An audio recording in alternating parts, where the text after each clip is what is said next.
بسم اللہ الرحمن الرحیم۔ منتخب حدیث کی تعلیم کا یہ ہمارا 12واں دن ہے اور ہم شروع کرتے ہیں ایمان سے۔ حضرت ابو ہریرہ رضی اللہ تعالیٰ عنہ سے روایت ہے، رسول اللہ صلی اللہ علیہ وسلم نے ارشاد فرمایا، جس نے لا الہ الا اللہ کہا اس کو یہ کلمہ ایک دن یوم قیامت ضرور فائدہ دے گا، نجات دلائے گا، اگرچہ اس کو کچھ نہ کچھ سزا پہلے بھگتنا پڑے۔ حضرت ابو ہریرہ رضی اللہ تعالیٰ عنہ سے روایت ہے، رسول اللہ صلی اللہ علیہ وسلم نے ارشاد فرمایا، جس نے لا الہ الا اللہ کہا اس کو یہ کلمہ ایک دن یوم قیامت ضرور فائدہ دے گا، یعنی نجات دلائے گا، اگرچہ اس کو کچھ نہ کچھ سزا پہلے بھگتنا پڑے۔ سبحان اللہ۔ فضائل نماز میں سے پڑھ رہے ہیں۔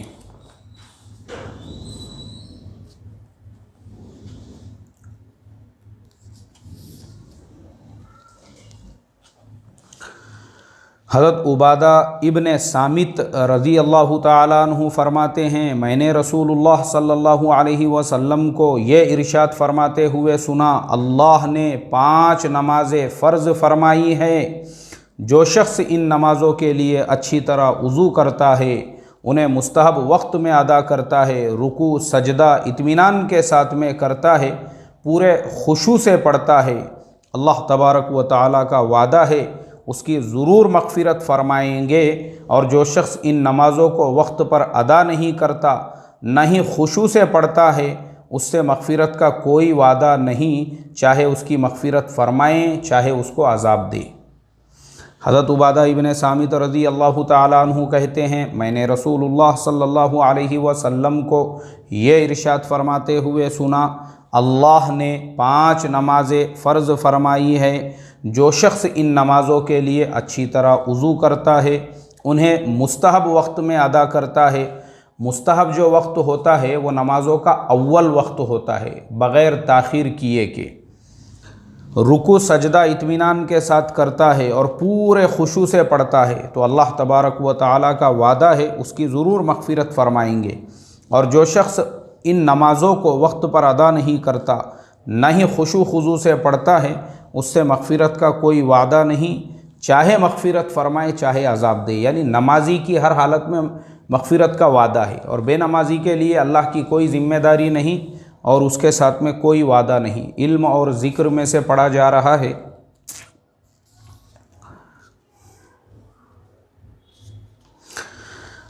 حضرت عثمان ابن عفان رضی اللہ تعالیٰ عنہ سے روایت ہے، رسول اللہ صلی اللہ علیہ وسلم نے ارشاد فرمایا، تم میں سب سے بہتر شخص وہ ہے جو قرآن شریف سیکھے اور سکھائے۔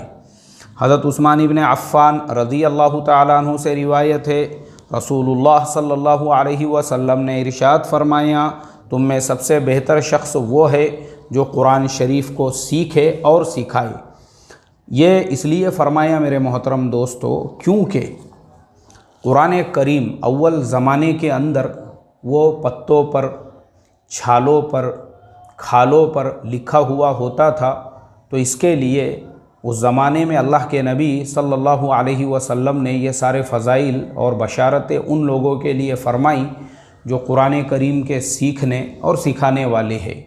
اب آج کے زمانے میں ہم جس زمانے میں سانس لے رہے ہیں، ایسے ماحول کے اندر جہاں پہ ماں باپ وہ یہ چاہتے ہیں کہ ہماری اولادیں وہ عصری علوم، دنیاوی علوم کے اندر خوب ترقی کرے، اور قرآن کریم کی تعلیم کی طرف کوئی توجہ نہیں ہوتی ہے، ایسی حالت میں ہمارے لیے بھی یہ بشارت ہے کہ سب سے بہتر آج کے زمانے میں بھی وہ شخص ہے جو خود قرآن کریم کو سکھاتا ہے، اور جو بچے اس کے پاس میں سیکھتے ہیں ان کو بھی سب سے بہترین کہا گیا ہے۔ تو اس لیے ہم نے سب سے بہترین جو مشغلہ ہے قرآن کریم کے سیکھنے اور سکھانے کا، اس کو اختیار کرنا چاہیے۔ اللہ عمل کی توفیق عطا فرمائے۔ اکرام مسلم میں سے پڑھا جا رہا ہے،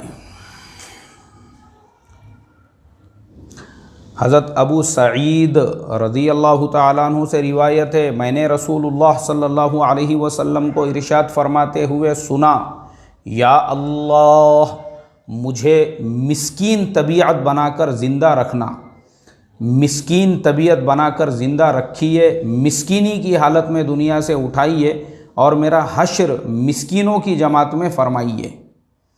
حضرت ابو سعید رضی اللہ تعالیٰ عنہ سے روایت ہے، میں نے رسول اللہ صلی اللہ علیہ وسلم کو ارشاد فرماتے ہوئے سنا، یا اللہ مجھے مسکین طبیعت بنا کر رکھیے، مسکینی کی حالت میں دنیا سے اٹھائیے اور میرا حشر مسکینوں کی جماعت میں فرمائیے۔ مسکین کسے کہتے ہیں؟ ہمارے ملک میں یعنی ہم لوگ اردو زبان میں جس کو غریب کہتے ہیں، غریب، حالانکہ غریب جو ہے عربی زبان کے اندر اس کے معنی کچھ اور ہوتے ہیں، لیکن غریب جو ہے وہ اجنبی کے لیے کہا جاتا ہے، لفظ استعمال ہوتا ہے عربی زبان میں، مگر ہمارے یہاں پہ غریب جو ہے اس انسان کو کہتے ہیں جس کے پاس مال و دولت نہیں ہے، حالانکہ اس کے لیے عربی زبان میں جو صحیح لفظ ہے وہ مسکین کا لفظ ہے، اس کو مسکین کہتے ہیں۔ جو آدمی جس کے پاس دنیا زیادہ نہ ہوں، جس کو ہم غریب کہتے ہیں، ایکچول میں اس کے لیے جو پروناؤنسیشن جو استعمال ہوگا عربی میں وہ مسکین کا ہوگا۔ تو اللہ کے نبی نے کیا فرمایا کہ مجھے مسکین بنا کر زندہ رکھیے، مسکینی کی حالت میں دنیا سے اٹھائیے اور میرا حشر مسکینوں کی جماعت میں فرمائیے۔ یعنی حضرت جی مولانا سعد صاحب نے یہاں پہ مسکین کا جو ترجمہ کیا وہ ایک دم پرفیکٹ ہے، اس لیے کہ یہاں پہ غریب کا اگر ترجمہ ہوتا ہے، یا بہت سارے لوگ بولتے ہیں یہ حدیث سناتے وقت میں کہ مجھے غریب بنائیے اور غریبوں کے ساتھ میں، تو وہ غریب کا لفظ ایکچول میں وہ میرے خود سمجھ میں نہیں ہے کہ وہ آیا کہاں سے ہے، کیونکہ غریب کے معنی اجنبی کے ہوتے ہیں۔ بہرحال تو یہ فضیلت بیان کی ہے مسکین لوگوں کی، یعنی جن کے پاس مال نہیں ہے، دولت نہیں ہے، دنیا نہیں ہے، ان لوگوں نے یہ نہیں سوچنا چاہیے کہ ارے یار میرے پاس تو دنیا نہیں ہے۔ ارے آپ کے لیے سب سے بڑی بشارت یہ ہے کہ دونوں جہان کے آقا میرے آقا حضرت محمد مصطفیٰ صلی اللہ علیہ وسلم یہ دعا کر رہے ہیں کہ ویسے لوگوں کے ساتھ میں مجھے زندہ رکھیے، ان کے ساتھ میرا حشر کیجیے، اس سے بڑھ کر آپ کے لیے فضیلت کیا ہوگی۔ اخلاص نیت میں سے ہم پڑھ رہے ہیں۔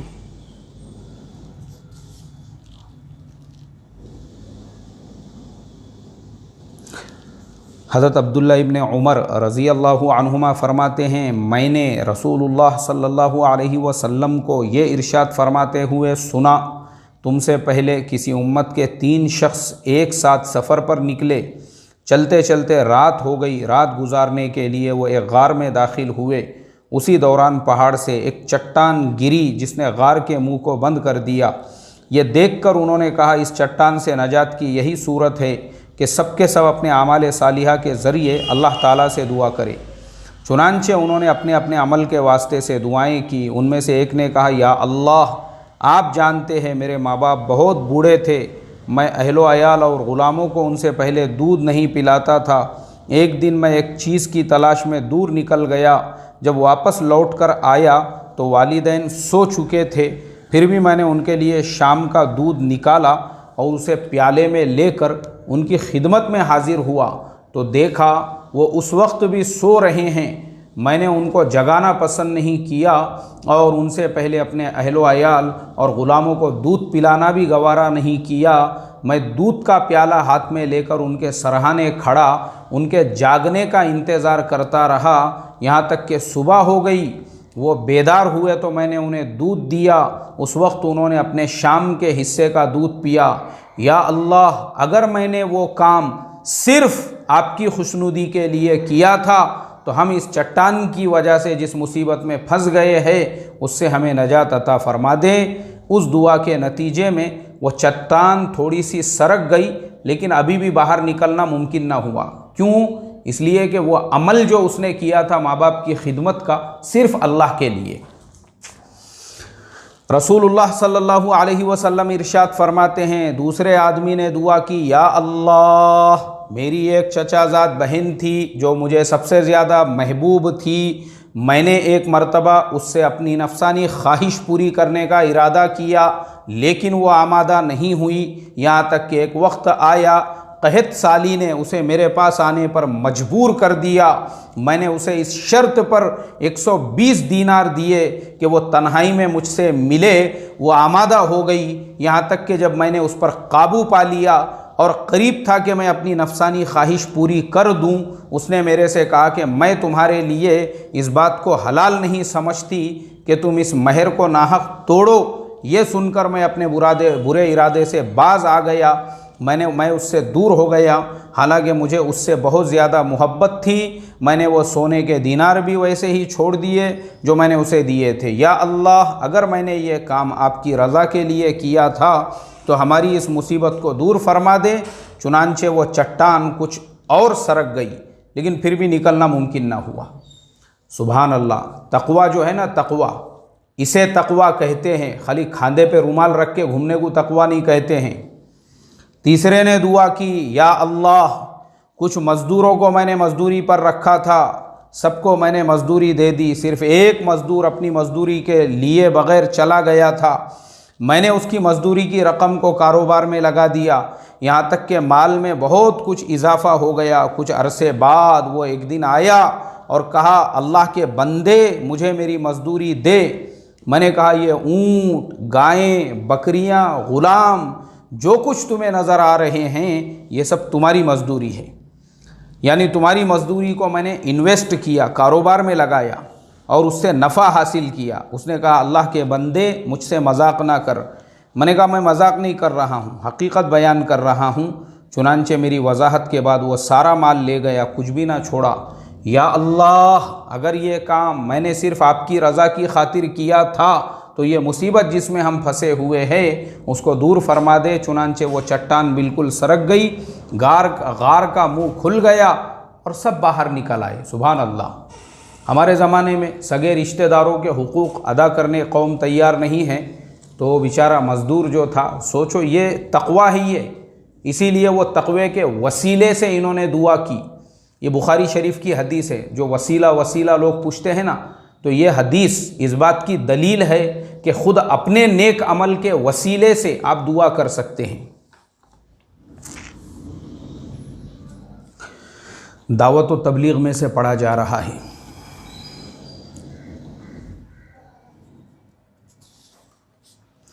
اللہ تبارک و تعالیٰ کا ارشاد ہے، تم بہترین امت ہو جو لوگوں کے فائدے کے لیے بھیجی گئی، تم نیک کام کرنے کو کہتے ہو، برے کاموں سے روکتے ہو، اللہ تعالیٰ پر ایمان رکھتے ہو۔ سبحان اللہ۔ اللہ تعالیٰ کا ارشاد ہے، تم بہترین امت ہو، لوگوں کے فائدے کے لیے بھیجی گئی ہو، تم نیک کام کرنے کو کہتے ہو، برے کاموں سے روکتے ہو اور اللہ پر ایمان رکھتے ہو۔ لایانی باتوں سے بچنا، اس میں سے پڑھا جا رہا ہے،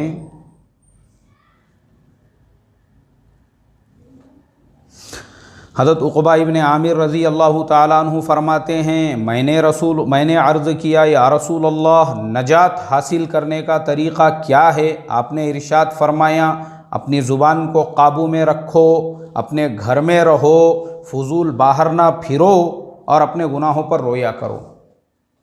سبحان اللہ۔ حضرت عقبہ ابن عامر رضی اللہ تعالیٰ عنہ فرماتے ہیں، میں نے عرض کیا، یا رسول اللہ، نجات حاصل کرنے کا طریقہ کیا ہے؟ سینٹنس پہ غور کیجئے، نجات مطلب چھٹکارا، سکون، آرام، پیس آج کے زمانے میں جسے کہتے ہیں، وہ حاصل کرنے کا طریقہ کیا ہے؟ دین دنیا دونوں جگہ پر۔ اور میرے آقا حضرت محمد مصطفیٰ صلی اللہ علیہ وسلم 1450 سال پہلے یہ فارمولہ بتا کر گئے، جس کی تلاش میں آج پوری دنیا ہے۔ فرمایا، اپنی زبان کو قابو میں رکھو، اپنے گھر میں رہو، فضول باہر نہ پھرو اور اپنے گناہوں پر رویا کرو۔ دیکھو 3 چیزیں بتائی، زبان پر قابو، گھر میں رہنا اور گناہوں پر رونا، 3 چیزیں۔ یہ تینوں چیزیں آپ کے زندگی میں امن کیسے لائے گی، میں اب آپ کو بتاتا ہوں۔